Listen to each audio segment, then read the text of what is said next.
One of the major topics going into this year's spring training was the major change in Giancarlo Stanton's physique. He appeared slimmer, a little less muscle-bound. If I had to guess, he reduced the weight training during the off-season and focused more on pliability and flexibility.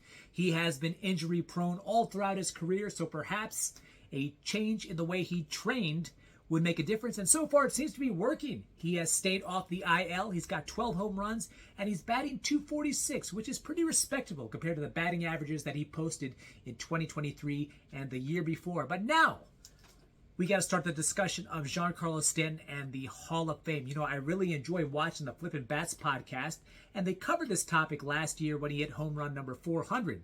And Alex Curry and Ben Verlander, they both came to the agreement that if he gets to 500 career home runs, he will get into the Hall of Fame. And as much as I enjoy listening to that podcast, I think he's got to do a bit more than have 500 career home runs to get into Cooperstown.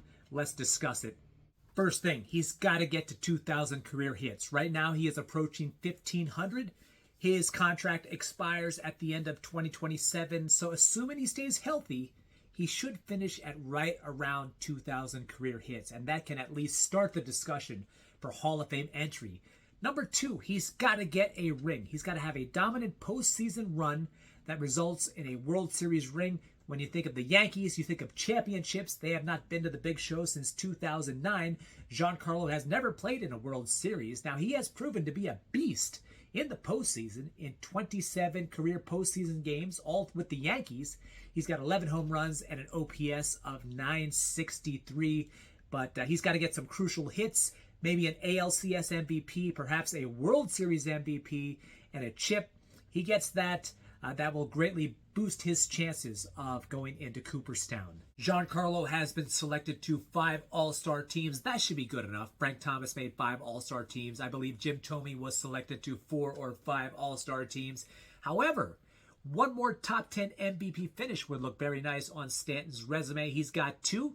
He was runner-up in 2014, and he took home the trophy in 2017 after hitting 59 home runs. And should lightning strike and he wins another MVP, he'd just be the second player in Major League history to win the MVP in both the National League and the American League.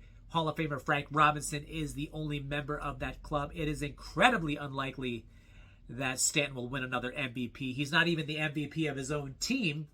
Maybe a top 10 finish is in his future, although that seems like a long shot. Something that he could do is win another home run title. Right now, like I said before, he's got 12. That is good enough to be in the top 5 in terms of home runs in the American League. As far as I could tell, I could be wrong about this. Mark McGwire is the only player in Major League history to win a home run title in both the National League and the American League. He's not in the Hall of Fame. We all know why. Now, let's say Giancarlo finishes his career with just 2,000 hits and 500 home runs and finishes with a batting average of somewhere between 250 and 260.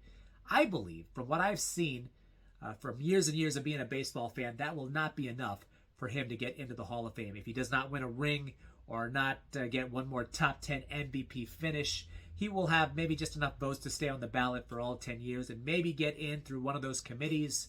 But 2,000 hits and 500 home runs, no World Series rings, low career batting average, 250 to 260, it just won't cut it for getting into the Hall of Fame. That being said, over the years, Hall of Fame voters have surprised me. I mean, Jim Thome, as much as I enjoyed him, he played for my Phillies and played well.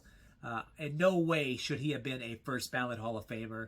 And then on the flip side, Vladdy Sr. and Craig Biggio, they should have been first ballot Hall of Famers. They did not get in until their second try. At the end of the day, who cares if you get in on your first try or your 10th try? Once you are a Hall of Famer, that will always be attached to your name. Let me know what you think about Giancarlo Stanton and his chances of the Hall of Fame. Thank you so much for watching this video. Be sure to hit like and subscribe and have yourselves a wonderful Thursday.